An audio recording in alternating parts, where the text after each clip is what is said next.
প্রতিদিনের একঘেয়ে রান্না বাদ দিয়ে আজ আমি তোমাদের দেখাবো একদম ভিন্ন স্বাদের স্পেশাল পাঁচমিশালি সবজি রান্না। এই রান্নার আসল ম্যাজিক হলো শেষ মুহূর্তে। তো হাই গাইস, আসসালামু আলাইকুম, welcome back to my channel. কেমন আছো তোমরা সবাই? আশা করছি ভালো আছো।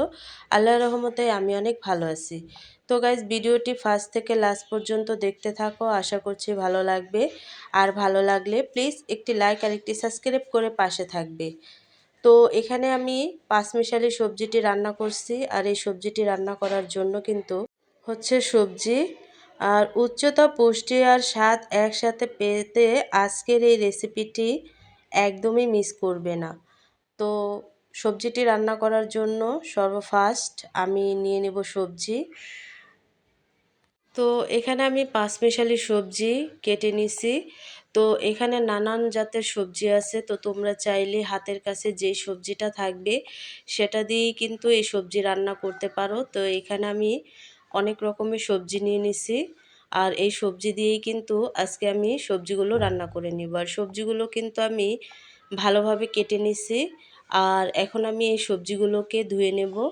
তো সবজিগুলোকে ভালোভাবে ধুয়ে নেব। তো দেখো, এখানে কিন্তু আমি একটা হাঁড়িতে নিয়ে নিছি। আর হাঁড়িতে নেওয়ার পরে কিন্তু এই সবজিগুলোকে, তো দেখো সবজিগুলো ভালোভাবে ফ্রেশ করে ধুয়ে তারপরে কিন্তু এখানে আমি একটা হাঁড়ি নিয়ে নিছি। হাঁড়িতে দিয়ে দিছি তেল আর পেঁয়াজটাকে আমি সফট করে ভেজে নেব। তো দেখো, অনবরত নেড়েচেড়ে পেঁয়াজটাকে সফট করে ভেজে নেওয়ার পরে কিন্তু এখানে আমি অ্যাড করে দেব আদা রসুনের পেস্ট। আদা রসুনের পেস্টটা দেওয়ার পরে কিন্তু আমি ভালোভাবে আদা রসুনটাকে ভেজে এখানে মশলা কষানোর জন্য পানি অ্যাড করে দেব। আর পানিটা দেওয়ার পরে কিন্তু একটু নেড়েচেড়ে তারপরে এখানে যে মশলাটা আমি আগে থেকে রেডি করে রাখছিলাম সেটা এখানে আমি দিয়ে দেব। তো এখানে কিন্তু স্বাদ মতো লবণটাও অ্যাড করে দিছি। দিয়ে তারপরে কিন্তু ভালোভাবে নেড়েচেড়ে আমি মশলাটাকে একেবারে ভাজা ভাজা করে নেব। একেবারে যখন নাকি তেলটা ভেসে উঠবে তখনই কিন্তু এই মশলাটা একেবারেই ভাজা ভাজা হয়ে যাবে। তো এই পর্যায়ে এসে এখানে আমি যে সবজিগুলোকে ভালোভাবে ধুয়ে রাখছিলাম সেই সবজিটা দিয়ে অনবরত নেড়েচেড়ে ভালোভাবে মশলার সাথে মিশিয়ে নেব। তো দেখো, এভাবে করে একেবারে নেড়েচেড়ে মশলার সাথে ভালোভাবে মিশিয়ে নেব। আর সবজিটা এখন দেখা যাচ্ছে অনেকগুলো, কিন্তু একটু ডেকে দিলেই কিন্তু এই সবজিগুলো একেবারে সিদ্ধ হয়ে কমে যাবে। তো দেখো, এইভাবে করে আমি নেড়েচেড়ে তারপরে কিন্তু সবজিগুলো ঢেকে দেব।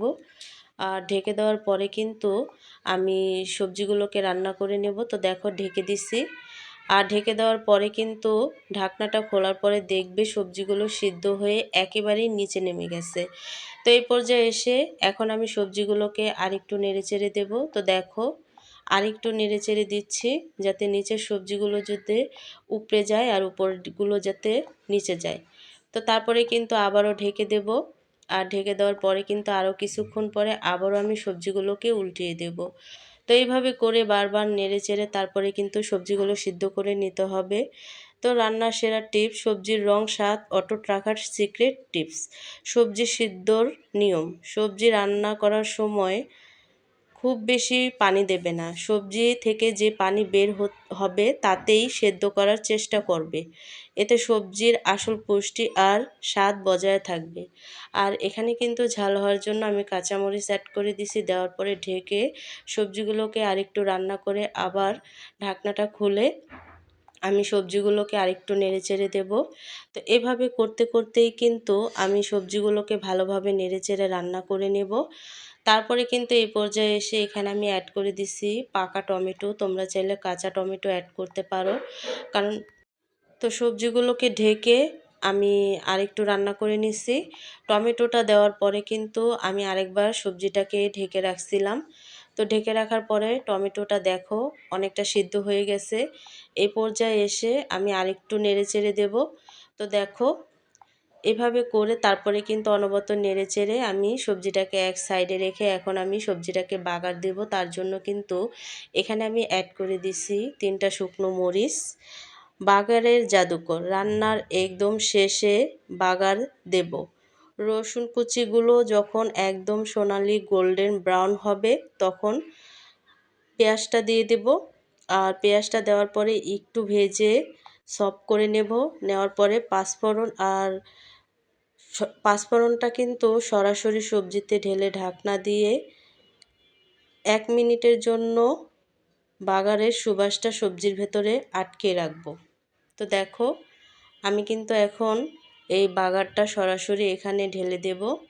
আর ঢেলে দেওয়ার পরে কিন্তু দেখবে যে সবজির কালার ও একেবারেই কিন্তু রঙটা চেঞ্জ হয়ে গেছে। তো এখানে আমি সরাসরি যেই পাঁচফোড়নগুলো আমি এতক্ষণ ভেজে রাখছিলাম সেটা কিন্তু অ্যাড করে দিছি। আর দেওয়ার পরে একটু নেড়েচেড়ে দেব।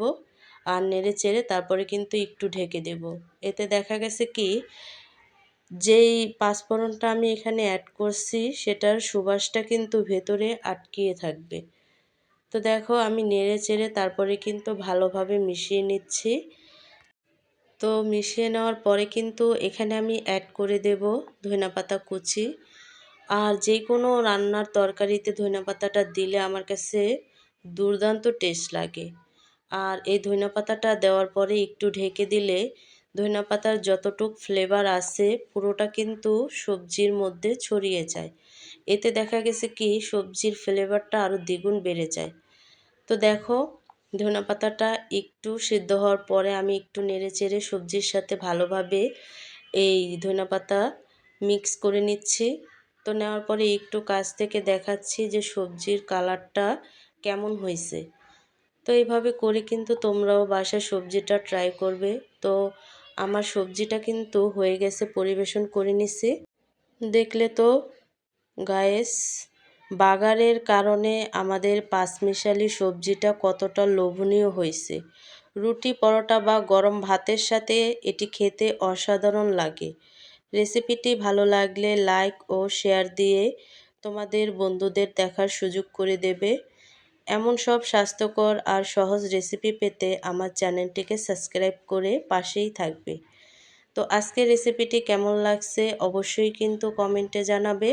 তো অন্য কোনো রেসিপি নিয়ে তোমাদের মাঝে আবার চলে আসব। আজকে এই পর্যন্তই। সবাই সুস্থ থাকবে, ভালো থাকবে।